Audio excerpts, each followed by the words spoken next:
ನೀವೇನಾದರೂ ರೈಲ್ವೆ ಡಿಪಾರ್ಟ್ಮೆಂಟಲ್ಲಿ ಜಾಬನ್ನು ಎದುರು ನೋಡ್ತಾ ಇದ್ರೆ, ಸೊ ನಿಮಗೆ ಕೇವಲ SSLC ಅಥವಾ ITI ಪಾಸ್ ಆಗಿದ್ರೆ ಸಾಕು. ಸೊ ಒಳ್ಳೆ ಟೆಕ್ನಿಷಿಯನ್ ಗ್ರೇಡ್ 3 ಮತ್ತು ಗ್ರೇಡ್ 1 ಅಂತೇಳಿ ಹುದ್ದೆಗಳು 6500ಕ್ಕೂ ಅಧಿಕ ಹುದ್ದೆಗಳಿಗೆ ಈ ಒಂದು ರೈಲ್ವೆ ಡಿಪಾರ್ಟ್ಮೆಂಟಲ್ಲಿ ಆನ್ಲೈನ್ ಮುಖಾಂತರ ಅರ್ಜಿನ ಕಾಲ್ ಮಾಡಿದ್ದಾರೆ ಸ್ನೇಹಿತರೆ. ಸೊ ಬನ್ನಿ ಇವತ್ತಿನ ವಿಡಿಯೋದಲ್ಲಿ ಈ ಒಂದು ರೈಲ್ವೆ ಡಿಪಾರ್ಟ್ಮೆಂಟಲ್ಲಿ ಕಾಲ್ ಮಾಡಿರುವಂತಹ ಈ ಟೆಕ್ನಿಷಿಯನ್ ಗ್ರೇಡ್ 1 ಮತ್ತು 3ಗೆ ಸಂಬಂಧಪಟ್ಟಂಥ ಹುದ್ದೆಗಳಿಗೆ ಯಾವ ರೀತಿ ಅರ್ಜಿನ ಹಾಕಬೇಕು, ಮತ್ತು ಕ್ವಾಲಿಫಿಕೇಷನ್ ಏನಿರಬೇಕು, ಮತ್ತು ನೇಮಕಾತಿ ಯಾವ ಥರ ಇರುತ್ತೆ, ಇದಕ್ಕೆ ಸ್ಯಾಲ್ರಿ ಎಷ್ಟಿರುತ್ತೆ, ಸೊ ಇದಕ್ಕೆ ಯಾವ ರೀತಿಯ ನೇಮಕಾತಿ ಪ್ರೊಸೆಸಿಂಗ್ ಯಾವ ಥರ ಇರುತ್ತೆ, ಸೊ ಎಲ್ಲದಕ್ಕೂ ಸಂಬಂಧಪಟ್ಟಂಥ ಕಂಪ್ಲೀಟ್ ಇನ್ಫಾರ್ಮೇಷನ್ನ ಇವತ್ತಿನ ವಿಡಿಯೋದಲ್ಲಿ ತಿಳ್ಕೊಳ್ಳೋಣ ಸ್ನೇಹಿತರೆ. ಸೊ ನೀವು ಇದೇ ಮೊದಲ ಬಾರಿ ನಮ್ಮ ಚಾನಲ್ನ ನೋಡ್ತಾ ಇದ್ದರೆ ದಯವಿಟ್ಟು ಚಾನಲ್ನ ಸಬ್ಸ್ಕ್ರೈಬ್ ಮಾಡ್ಕೊಳ್ಳಿ, ಹಾಗೆ ವಿಡಿಯೋ ಒಂದು ಲೈಕ್ನ ಕೊಡಿ ಅಂತ ಹೇಳ್ತಾ.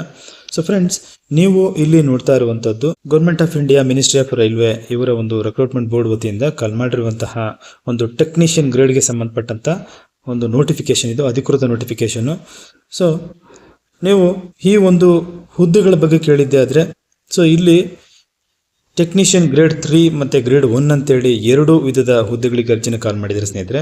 ಸೊ ಟೆಕ್ನಿಷಿಯನ್ ಗ್ರೇಡ್ 1ಗೆ ಬಂದರೆ ಇದು ಸಿಗ್ನಲ್ಲು, ಮತ್ತು ಇದು ಪೇ ಲೆವೆಲ್ ಬಂದು 5th ಇರುತ್ತೆ.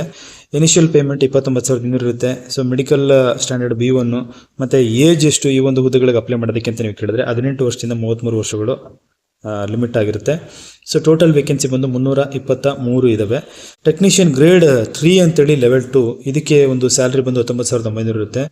ಸೊ ಇದಕ್ಕೆ ನೀವು ಅರ್ಜಿಯನ್ನು ಸಲ್ಲಿಸೋದಕ್ಕೆ ಏಜ್ ಲಿಮಿಟು 18 ವರ್ಷದಿಂದ 30 ವರ್ಷದ ಒಳಗೆ ಅಥವಾ 30 ವರ್ಷ ಒಂದು ಲಿಮಿಟ್ ಆಗಿರುತ್ತೆ.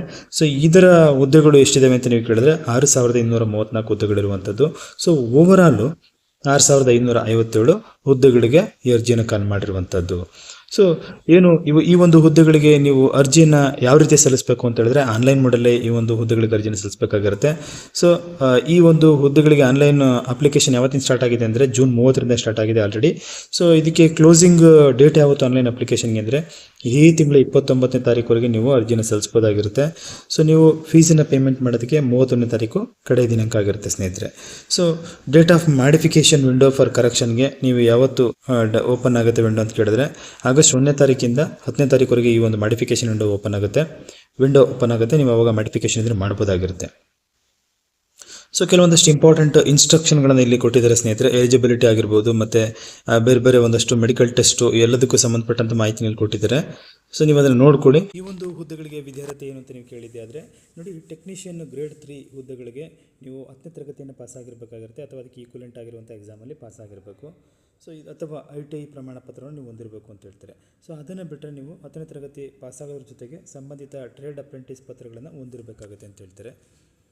ಸೊ ಹಾಗೆ ಟೆಕ್ನಿಷಿಯನ್ ಗ್ರೇಡ್ 2ಗೆ ಅಥವಾ ಟೆಕ್ನಿಷಿಯನ್ ಗ್ರೇಡ್ 1 ಅಥವಾ ಸಿಗ್ನಲ್ ಹುದ್ದೆಗಳಿಗೆ ಸಂಬಂಧಪಟ್ಟಂತೆ ನೀವು bachelor of science in physics, electronics, computer science, information technology, instrumentation from a recognised university institute or BSc in combinations of any sub stream of a basic streams, physics, electronics, computer science ಇದೆಲ್ಲ ಇರಬೇಕು ಅಂತ ಹೇಳ್ತಾರೆ. ಅಥವಾ 3 years diploma in engineering ಅಂತ ಅದನ್ನು ಕೇಳ್ತೇನೆ. ಅದಿಲ್ಲ ಅಂತ ಹೇಳಿದ್ರೆ degree in engineering in the above basic stream R any combination of any of the above basic stream ಅಂತ ಹೇಳ್ತೀವಿ. ಸೊ ಈ ಒಂದು ಹುದ್ದೆಗಳಿಗೆ ನೀವು ಅರ್ಜಿನ ಸಲ್ಲಿಸೋದಕ್ಕೆ ಆಲ್ರೆಡಿ ವಯೋಮಿತಿ ಬಗ್ಗೆ ತಿಳಿಸ್ಕೊಟ್ಟೆ. ಸೊ ನೀವು ಈ ಅರ್ಜಿಯ ಶುಲ್ಕ ಎಷ್ಟಿರುತ್ತೆ ಆನ್ಲೈನ್ ಪೇಮೆಂಟ್ ಅಂತ ಹೇಳಿದ್ರೆ, ಸಾಮಾನ್ಯ ಅಭ್ಯರ್ಥಿಗಳು OBC ಅಭ್ಯರ್ಥಿಗಳಿಗೆ 500 ರೂಪಾಯಿ ಇರುತ್ತೆ.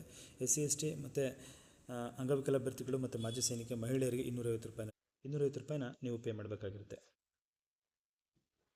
ಹಾಗೆ ಇನ್ನೊಂದು ಹೇಳ್ತಾರೆ, ಈ ಒಂದು ರೈಲ್ವೆ ಡಿಪಾರ್ಟ್ಮೆಂಟಲ್ಲಿ ಒಂದು ಏನು ಇವರಿಗೆ ಇನ್ಸ್ಟ್ರಕ್ಷನ್ ಇದೆ ಅಂತ ಹೇಳಿದ್ರೆ, ನೀವು ಸ್ಪರ್ಧಾತ್ಮಕ ಪರೀಕ್ಷೆಗೆ ಹಾಜರಾದಲ್ಲಿ ಈ ಒಂದು ನಿಯಮದ ಅನುಸಾರ ಅರ್ಜಿ ಸಲ್ಲಿಕೆ ಶುಲ್ಕವನ್ನು ಅಭ್ಯರ್ಥಿಗಳಿಗೆ ಮರುಪಾವತಿ ಮಾಡ್ತೀವಿ ಅಂತ ಹೇಳ್ತಾರೆ. ಅದು ಸಾಮಾನ್ಯ SC ST ಕ್ಯಾಂಡಿಡೇಟ್ಗಳಿಗೆ ಅಂತ ಅಂದ್ಕೊಂಡಿದ್ದೀನಿ. ಹಾಗೆ ನಾನು ಹೇಳ್ದಂಗೆ ಅರ್ಜಿಯನ್ನು ನೀವು ಆನ್ಲೈನಲ್ಲಿ ಸಲ್ಲಿಸಬೇಕು.